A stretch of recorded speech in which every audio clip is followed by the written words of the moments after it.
Hi everyone, I hope you're doing well. So a few weeks ago, somebody asked me, what do you do when God is silent? When it appears that God is not talking to you.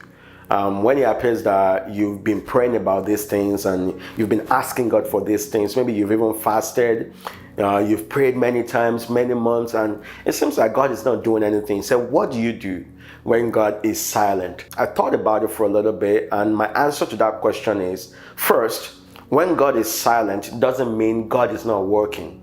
The fact that God is silent doesn't mean that God has gone to sleep, that God has fallen asleep, and then God is gone on sabbatical, and God is on holiday, and now God is just, God is in retirement or something. No. And I said to that person, I said, you know what, I don't think when God is silent, I don't think it means that God is not working. And there's so many references in the scripture when God has worked behind the scenes for the children of Israel, and God has orchestrated events to take place. And even when they can't even see what God is doing. First, I want us to understand that the fact that God is silent or appears to be silent doesn't mean that God is not working. The second thing is, the fact that God appears to be silent doesn't mean that God is not saying something. Sometimes I feel like the reason why we think God is silent is because we're not hearing what we want to hear from God. But God is talking. But because you already have a premeditated mind, you already thought about what you want God's response to be like. So you feel like God is not saying anything to me. So let's assume that, oh, I really want this car. I've made up my mind that I want this car. You know, I've been thinking about it for so many months. Now I decided I'm going to go pray about this car. Guess what? I already decided I wanted a car. Even if God tells me don't get the car, I'm going to say, get behind me, devil. I'm going to think the devil is the one talking to me because my mind is already made up on that car. My mind is already set on buying that car. So God may be saying, don't buy that car, but I'm not hearing what God is saying because God is not saying what I want to hear. So when God appears to be silent, you might want to just check your own heart, check your own motive. That have I already concluded in my mind what I think the response to this thing should be, what I think God should say to me about this should be. Because if you already concluded in your mind, no matter what God says to you, you will think it's the devil talking to you. You will not think it's God. And number three is also, am I growing impatient with God? Am I growing impatient with God? Is it like I'm running out of patience? Because sometimes I've even done this myself, that sometimes I've put God on a strict deadline.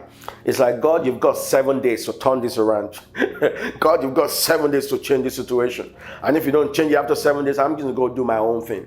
So my question to you is, sometimes when you feel like God is silent, could it be that you are actually growing impatient?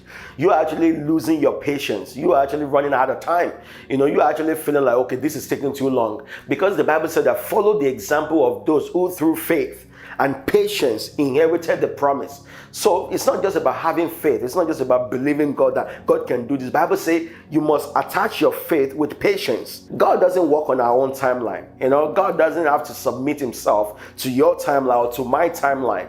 What we have to do is say, God, I'm trusting you, I'm believing you for it. And I'm going to wait on you until you do it. So when I feel like God appears to be silent, I want to ask myself, is it because I'm running out of time? Is it because I'm losing my patience? Is it because the situation is getting worse and I need to take it under control? A good example was Saul. You know, Samuel told Saul not to offer up the sacrifice. Samuel told Saul, I'm going to come on so dates at this time. I'm going to come and do this for you. Samuel didn't show up when Saul expected him to show up. So Saul decided to himself, you know what, I'm just going to take matters into my own hand. And the reason he gave was because he said, these people were going away from me. There's chaos in the camp. There were people that were just losing it, and I needed to take control. So Saul acted out of disobedience because it felt like Samuel was taking too long. So he had to step up and do what he wasn't supposed to do. So when you feel like it appears God is silent, could it be that you're actually losing your patience and you really just want to get to your point and say, God, I trust you. I've told you about it. I'm going to keep reminding you about it. And I know that you heard me. And I know that you will do this in your own time. And number four thing that I would ask you to check is, am I living in disobedience to the last thing God told me? Am I living in disobedience to the last thing God told me? Because sometimes we want a new word from God. We want God to tell us something new. We're desiring for a new thing. You know, if you're like, God, I need you to tell me some new thing. And I'm looking for a revelation on something new. And God was saying, you didn't do the last thing I told you. I told you to do this and this and that. You did not do it. And sometimes we want God to say something new to us. We want God to, we want God to break that silence. But the only thing God keeps saying to you is, go finish what I told you to do. Go act on the last thing I told you to do. God will reveal the next step to you when you're ready to walk in obedience to that next step. And what will make sure that you walk in that next step is based on your obedience to the last thing He told you in your previous step. So if you ignored what God has said to you, you are living in disobedience, and now you are looking for God to talk to you. Perhaps that's why you're not hearing from God, because God is still saying the same thing He said last time. Go and do what I asked you to do. God said you should forgive that person. Go and forgive that person. God said you should make amends with that person. Go and make amendments. God said you should go pay that thing. Go and pay it off. Whatever it is God has told you, go act on it. Sometimes we're not hearing from God because we're living in disobedience to what God has said the last time to us. So for me, I usually want to look into my heart and ask myself, why do I feel God is silent? And number one is to say to myself, first, the fact that it appears that God is silent doesn't mean God is not working. Number two is to ask myself, could God be talking to me, or I'm just not hearing because God is not saying what I want to hear? Number three, could it be because I'm losing my patience? I feel like God is running out of time.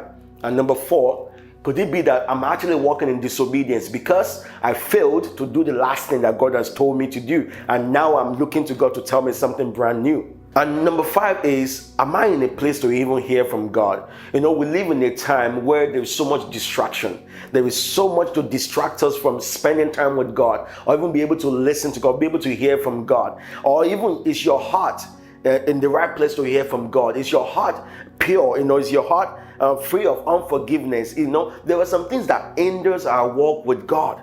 So you want to make sure that you are not walking in unforgiveness, you are not walking in sin, but you are in a place where you can hear God, both internally and externally. So the internal environment of your heart is in the right place to hear from God, and externally, you are ridding yourself of every distraction. Social media, Facebook, Instagram, TV. Are you in a place to hear from God? So sometimes all you got to do is to just look around you and get into that space where you can hear from God, because God is not going to scream at you.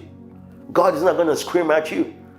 God will talk to you, but it's not going to be yelling.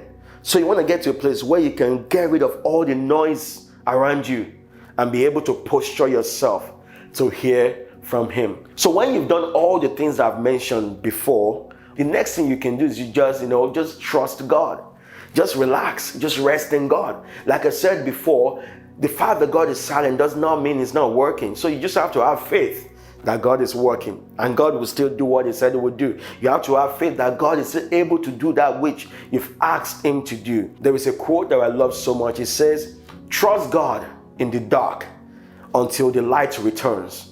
Trust God in the dark until the light returns. So what I'm trying to say is, I'm going to keep trusting God, even though it looks dark right now, even though it looks like God is quiet, God is not saying anything, but I'm going to still trust Him while in the dark, and I'm going to wait till the light comes back. I'm going to wait till He speaks to me. I'm not going to move out of disobedience. I'm not going to take matters into my own hands. I'm not going to act irrationally, but I'm going to surrender to God, and I'm just going to keep trusting Him that God said He will do it, and I'm going to keep trusting Him. Remember, faith with patience.